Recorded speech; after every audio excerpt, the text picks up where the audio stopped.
No hay plazo que no se venza ni término que no se cumpla. Nos propusimos como país a la salida de la crisis, con un escenario de gente y de población totalmente politizada, encaminar,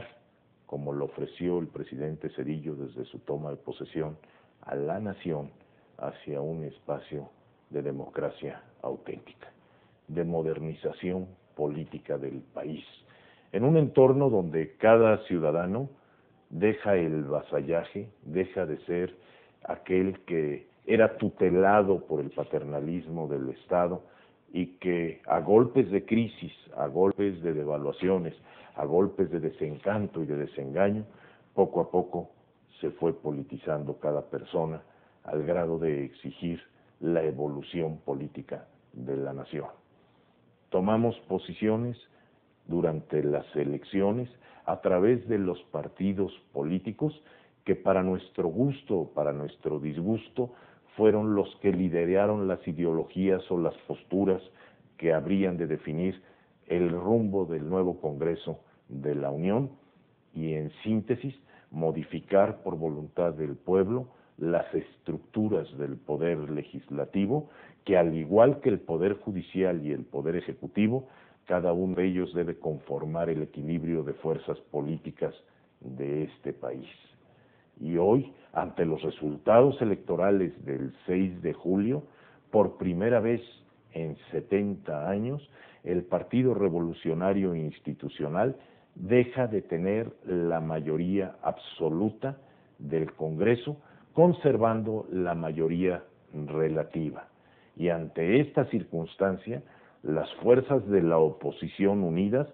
plantean un nuevo escenario político que lleve a reformas del poder legislativo, que cambie las formas y la manera de hacer las cosas como hasta hoy se venían haciendo, no solamente en las iniciativas legislativas,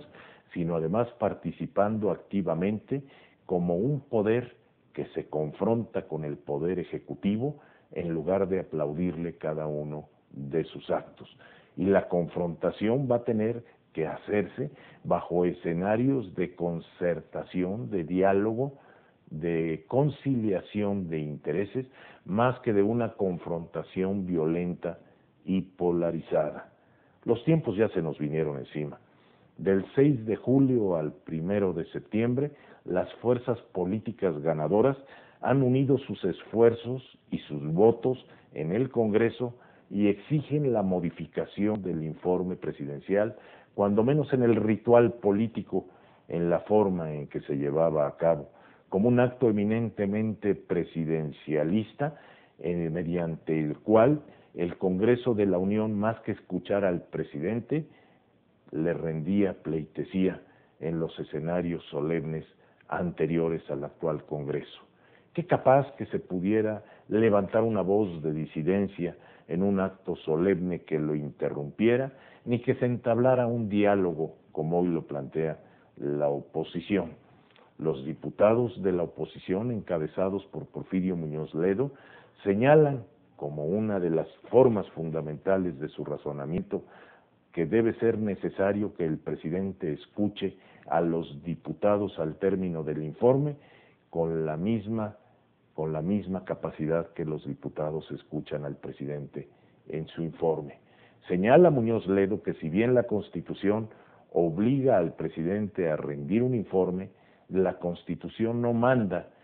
que los diputados lo escuchen. Sin embargo, es costumbre que al rendir el informe, la actitud del Congreso sea escuchar lo que el presidente quiere decir, y en reciprocidad están pidiendo que también el presidente escuche lo que los diputados, como representantes del pueblo, elevados a esa posición por el voto y por la voluntad popular,